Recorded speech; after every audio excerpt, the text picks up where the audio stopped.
Hello everyone, and welcome to a special I'm doing for the Halloween season. I'm playing Scratch's Director's Cut, and I have a guest commentator with me. Hello everyone, it's MikeMoneyGMR. Yeah, join me once again for another game. Since we did Dear Esther, I figured we'd do something else that's a bit supernatural, mysterious, I guess you could say. Yeah, I mean... Well, we don't know too much about this game. Yeah, all I know from it is what tryinmorning's told me, so... Yeah, and I know the overall premise of the game, that there's going to be this house we go to, and apparently there's going to be some dark history behind it, so let's get this started. Okay, which game do I want to play? Director's Cut or The Last Visit? I guess the Director's Cut's the original version. Oh, we get a little cutscene. Nice. Looks like an old film. Interesting.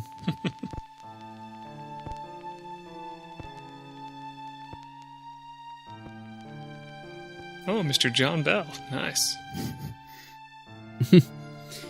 Oh, look at these people. They look very strange, almost like ghosts. Strange photos. I guess they were the residents of this household. And that looks like some kind of mausoleum, I suppose. Yeah. And that looks like a fountain. Yeah, you're right. A cellar of rats. Interesting. Now that's interesting.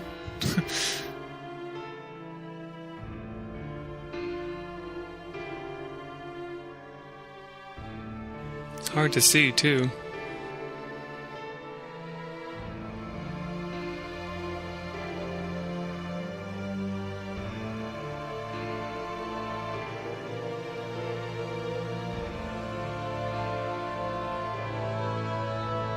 Oh, a very vague opening. I arrived at Blackwood Manor one cold Saturday morning amidst a thick veil of fog.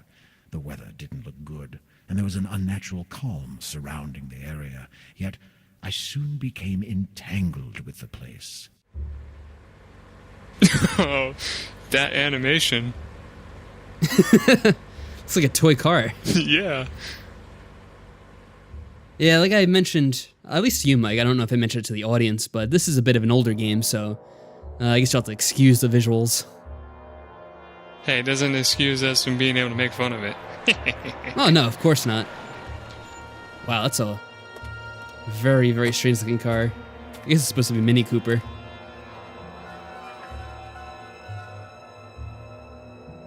Alright, and the gates to the, this mansion here. Saturday, October 12th. Nice. It was a few weeks ago. Alright, the cloudy sky above me seemed rather unsettling and almost made me lose my balance. I felt a curious urge to run for shelter, and my new home in the distance seemed very inviting. This is a kind of click and point game, I guess. You can rotate your camera around and try to inspect things. I guess we can't look at that. I don't know, what is that? It's a bunch of dirt, I think. Can we go in the car? It was the boot of my car, which, considering my non-existent technical expertise, I hoped I would never need to open. Well, it's probably not good. We don't have any knowledge of how to repair cars, so we're probably gonna get stranded if they make a guess.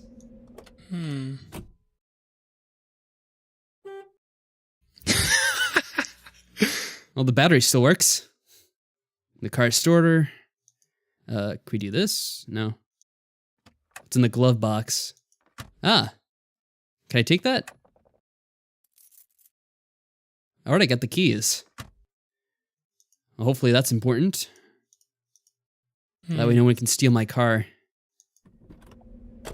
Alright, let's get out. Can I actually see my inventory? What do I press?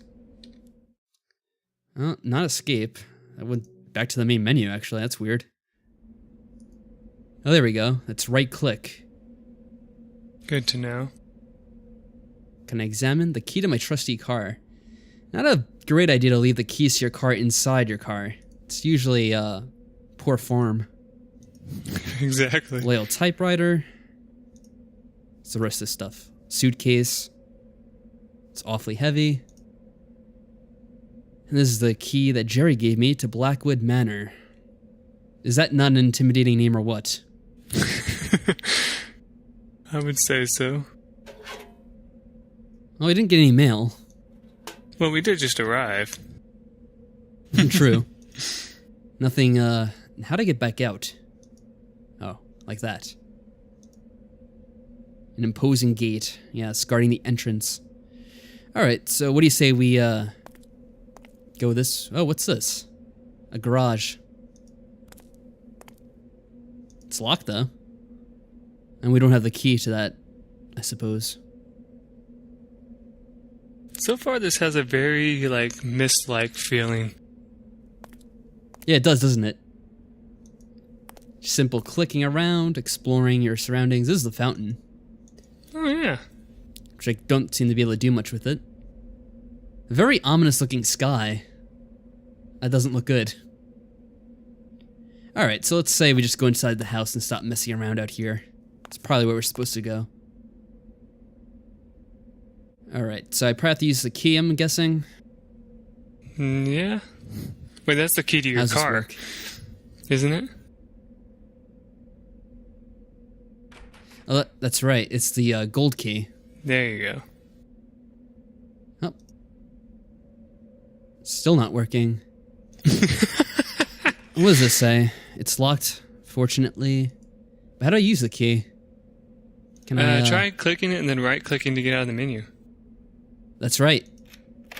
It's been a while since I played like one of these old types of games. With very little effort, the key unlocked the front door. Let's go in. Oh, we got a Resident Evil-esque animation there for the door opening. I was so tempted to scream there just to scare people that I was like, no, I'll hold back.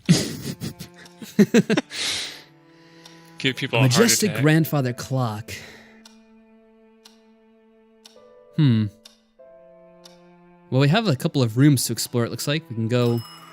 Oh, what's that? A phone. Hear a phone ringing. Where is it? It's not in here. Where's this phone? It's On through the the table, door? maybe? Ah, here we go. Well, it stopped ringing now. I couldn't remember his number in London. Well, that's unfortunate. I don't know who is calling, especially since we just got here. The lights wouldn't work. That's also not a good sign. Are you kidding? That's the best sign ever. So we missed the phone call. I'm not sure if it was important or not. Hopefully not. I'm sure You it see our was. reflection? It'd probably tell you how to survive in the house. Oh, by the way, there's a serial killer on the loose who's gonna come to your house any moment now. That's right. I want to do something about Make that. sure to lock and bar the windows. Oh, it's ringing again. Let's see if we can get it. Hello? Michael, it's me. Hey, Jerry. It's good to hear your voice. I see that piece of junk you got there is working. My thoughts exactly. I was afraid it'd fall apart as soon as I laid my fingers on it. So how did you find everything? Do you like the place? It's hard to tell yet. I'm very impressed, that's for sure. You sound odd. Is everything okay?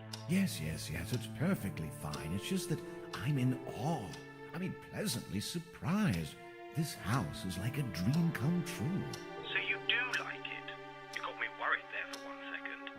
I'm telling you, I'm going to turn this place into a factory of horror stories. Good.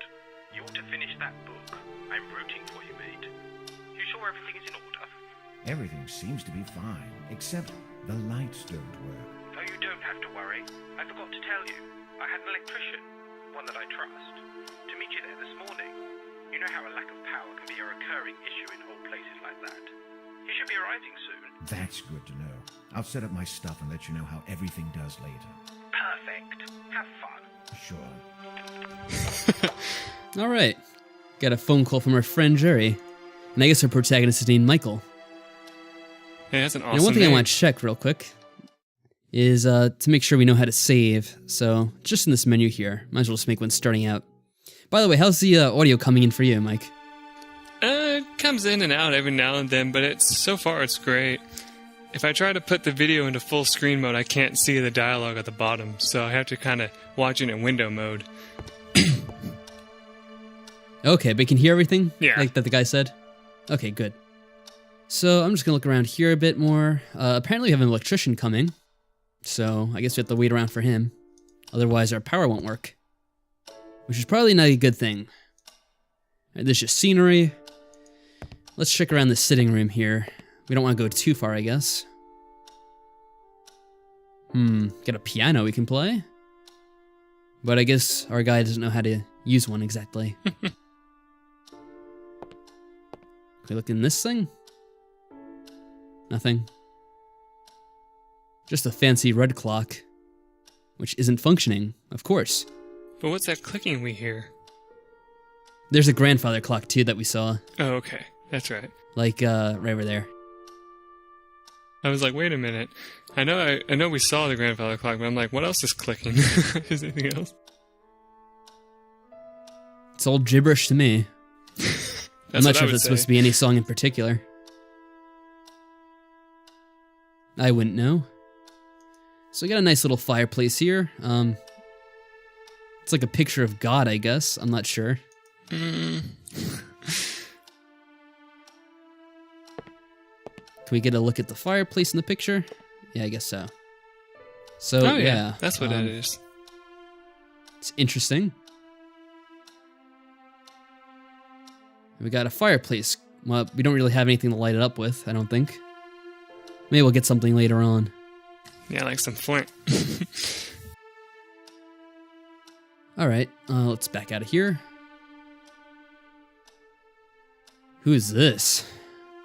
I'm not sure. I'll be honest, I'll say I'm not too familiar with paintings and art, so I don't really recognize a lot of these if they're famous works or whatever. Alright, so the lights don't work in here, so let's go on to the next room. I'm assuming it's not working for the entire house. Ooh, another animation. Someone had a drink here, apparently. Left the glass. Huh. Just started the game and or he wants to get drunk. Typical. There's another fireplace, but I guess this one has nothing in it. No logs or anything. So this guy seems like he moved into this house mostly because he's looking for inspiration in writing his book. It seems like he's a horror writer. Oh, okay. What better place than this place? I guess so. You hear about that every now and then, like writers try to go to places to get inspiration, I suppose. I'm not sure if there's any point to this, but you get a little animation if you do that, and yeah, I was about to ask, yeah. When you click on it, does it just do that automatically, or do you actually spin it that direction? it just spins it that way automatically. I guess it always ends up in the same spot. Got a ton of books here. I'm not sure if we can actually read them all. Probably not. Look for the secret book that moves the bookcase. Another clock. Yeah, there probably is one, knowing these kinds of games, if you click on the right one. But we don't know yet, do we? So it probably won't happen. Yeah, I doubt they would That's let you usually how do it that goes. right away, even if that was a thing. This looks like the previous person that lived here. Where'd I go? I'm back here now. Looks like he wore glasses. All right, let's see if we can get a better look at this. I can open the drawers. I don't know what this is. Looks like photos and just junk. This drawer. Some kind of currency. Is that a postcard? I think I picked it up. Can I read it? Oh, it's just an envelope that's empty. Well, that's great. Hey, I would take that money, though. That's just me. Yeah, it looks like it's some kind of foreign currency. I'm not sure exactly what that is. I know we're in somewhere in England right now, but I'm so not that sure. means it's pounds, right? It might be. It doesn't look like pounds, but then again, this is set in the past, so I'm not sure. Oh, I went back in that drawer. How about this one? There. Cigars. Oh, nice. Light it up. Well, I picked up something, but it wasn't a cigar. What is this? Some kind of, a boring tool. Okay. And a book. Can we pick up the book? No. Our guy doesn't read. This drawer is locked, so this is probably the one that has something good in it, but we can't get to it right now. Man, where is a lockpicking kit when you need it? Oh, looks like we have a book after all. All right, let's take a look at this. Because I'm not sure if you can actually read this because it's a bit of tiny text here. I can't, but yeah. All right, so it says, February 6th, the construction of the railway bridge is almost complete and went quite smoothly. It took longer than I expected, yet I wish it would have lasted longer. I'll be very sad to leave South Africa. I've become so attached to it. Its culture, its arts, over the past few months that I can't help feeling as if it was already a part of me. I will surely return someday, soon hopefully, although I'm afraid there is a great deal of work to be taken care of back in old Britain. Fortunately, I made good friends here who were ecstatic about my new appreciation of their country. They have offered me some wonderful objects as a token of gratitude, which I have already... what does that say? Already created and got ready to ship. Along with many trinkets I bought myself, it looks like I'm about to start a very substantial collection. It's a good thing Catherine agreed to move into our new home. Although I fear several renovations will have to be made, even more if I'm intending to start a serious new hobby, like it's collecting. It seems I'll have to get back to work. John Patterson has just told me some natives are causing trouble. A very unfortunate thing, although I'm secretly rejoicing. So it sounds like this guy is some kind of guy that's living in Africa at the time of this. Okay. Not exactly certain what he's doing. I guess it's kind of during colonial times. February 12th. The natives won't leave. It's not like they're causing trouble so much as they're unsettling our workers. The only complaint so far has been distraction. They just stand still between the trees staring at us, without blinking an eye. I've watched them for a few minutes, and they truly seem like some tenebrous statues. At first it was just annoying, but lately it's become downright creepy. They seem to be stalking us. So it's not like they're hindering the construction, but there is a general uneasy feeling as if they were about to jump at us at any moment. I think I will hire some protection as a measure of precaution.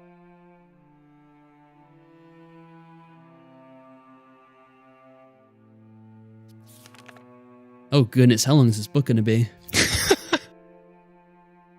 February 15th. Fascinating. I've been looking into these natives. They live in a nearby village and are a very small group. Yet they seem to manage quite well. I had thought of them as quite as an uncivilized tribe, but their movements are calculated and one can perceive a sense of careful organization in their tasks. Oddly enough, they seem to be very brutish, and their aspect looks awful.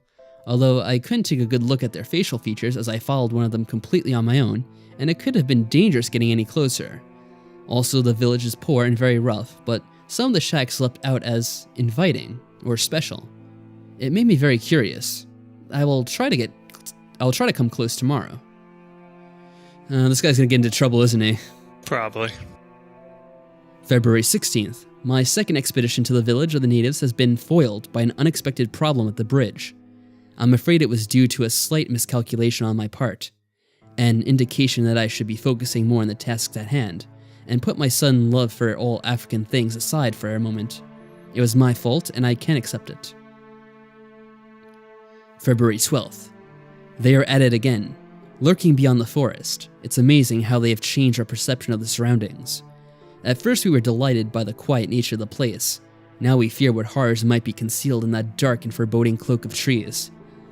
The tops loom above us, overshadowing the bridge, and strange noises haunt our meals. Even the river, telling ungodly secrets. We could be, of course, a bit more sensitive towards distractions, but I can't help feeling the area has in fact become more sinister. And yet I'm still looking forward to satisfying my curiosity about the tribe. I don't know where this is going to go. It doesn't sound like it's going to be a good ending, though. No, it sounds like these guys are probably going to suffer a poor fate. February 24th. At last I found something more about the neighboring tribe. This is an incredible finding, and I just can't withhold my excitement. Some elders at the local town happened to know about them, but only through stories they heard. The most surprising thing is that the tribe was assumed to be extinct long ago. But according to my vague descriptions, the elders think that we could be dealing with a legend here. Everything they ever learned of them was during their childhood, when the tribe was stalking the town, much in the same way they have been stalking us. People used to call him the Dullahome, as much... I guess that's what it's called, I don't really know how to pronounce that. As such was the sounds of screams heard echoing late in the night. They'd come out into the streets and see an evil glitter atop a hill in the distance. Some would say it was a fire, others the cursed spirit of an ancient god. Whatever it was, they say the bright light amid those fantastic screams was bone-chilling. The macabre scene was suddenly stopped just as it had begun out of nowhere, never to be seen again in days to come. Intervals between those horrible nights became longer and longer, until they soon faded into oblivion. The tribe apparently had retreated back into obscurity until now. They were later known as the Dalamur, a rather more scientific name, although none of the people I spoke with could possibly remember its origin. I find it extremely surprising that nobody has ever heard about this tribe with the exception of a few townspeople. They must be incredibly rare, and judging by the stories passed on from generations in the town, very old.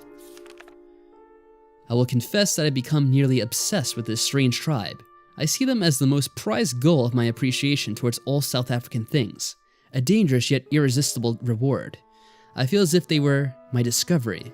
I simply have to study them before leaving. I fear I won't have the chance to ever again.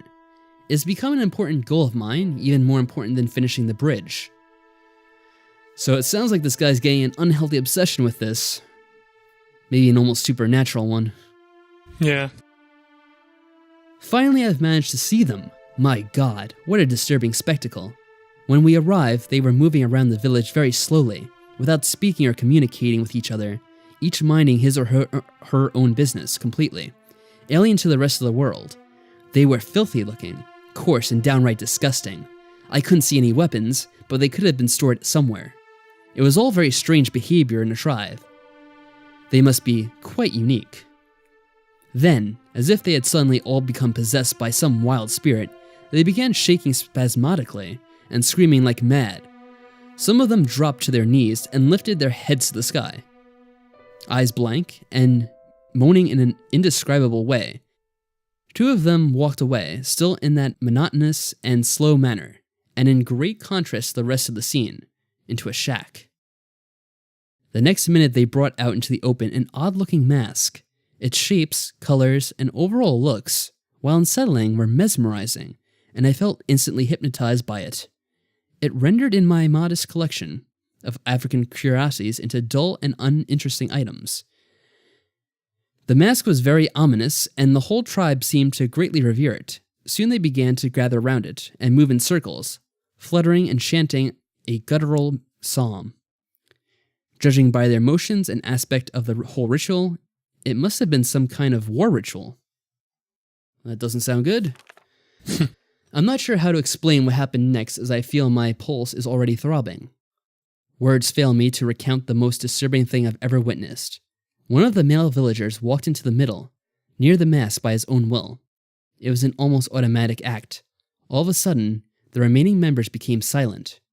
I can't tell for how long it lasted, but I was afraid to breathe. I think Dalby and the others were also scared. They wouldn't even blink. I remember being soaked wet and expectant. The silence was so unnatural. Then, a few members separated from the people circling the mask and jumped on the single villager, beating him to death. To be completely faithful to the event, the small crowd tore him apart. They grabbed his legs in twos and threes and twisted them in a manner I dare not describe. His face was disfigured, with their bare fingernails and teeth, and the torso soon disappeared under the frenzied tangle of hands. In a matter of a few minutes, the villager was turned into a red sack of bone. Not one of the attackers had the compassion to snap his neck during the sickening process. All was very methodical, as if it was just another mundane task. Well, there we go. Yeah, at least it didn't happen to them. Yeah, I got lucky. Probably shouldn't be sneaking around these people any longer. The most terrifying aspect, though, was that the victim didn't even cringe. The silence was so deep I could hear his flesh ripping. I would expect any living creature to scream its guts out in such a condition. I can't tell whether he was drugged or half asleep, but I did recognize him dancing like everybody else before walking to the middle of the circle. It was the most outrageous and sadistic sacrifice I've ever heard of. I don't think I will ever forget what I saw. My intentions of approaching further, even if they didn't have any weapons at hand, vanished. Those creatures, I dare not call them human beings, could have killed my whole company in the blink of an eye with their rage. They seemed to be completely out of themselves and willing to destroy anything intruding onto their path. While the images of the sacrifice still haunt my thoughts, I still can't seem to forget that mask. It was so deceptive, simple, and yet perfect in its design. I haven't seen anything like it. I surely would love to take a better look. I feel that Dalmar, dangerous as they are, could be the most important ethnical finding in decades. What I've seen today is crying for some further investigation. I just can't leave them like that. I would never forgive myself. And the mask. That mask. Alright, the end of this story. And how do I get out of this book now? I was ecstatic after reading the journal. The material was incredible. Alright. You were ecstatic after reading that? Okay. Well, I guess he is a horror writer after all, so maybe he can use that for his book. I guess so. But that was pretty disturbing. Yeah. I have to say. To say the least. Another book in East Africa. That one we can't read, which is probably a good thing. I'm going to wear my throat out if I have to speak, read all these books here. All right, let's see if we can check up and see if we have the electrician coming yet. You know, if I could help read, I would, but I couldn't read any of that as you were reading along with it. I was like, dang. Yeah, it's funny, because even on my screen, the text is, kind of small and I can barely read it. It's a bit low resolution. Alright, so I think we went to the wrong room. There's another room, a dining room. But we have a drawer here, maybe we can go in it. Could take any of this stuff, just tablecloths and napkins, which isn't really anything out of the usual. This is a picture of the home. Oh, cool. It's a picture of someone's home, I guess. I got a mirror. I guess our character's a vampire, doesn't seem to have any reflection. I guess so. The flowers are wilted. Well, that's what happens. Ooh, look at this. We have some scotch. He did say that he wanted to drink before. Well, I guess we can't have any right now. Alright, got another room here. I have to go here first. Okay. Ah, okay, this is the main section. Let's see, I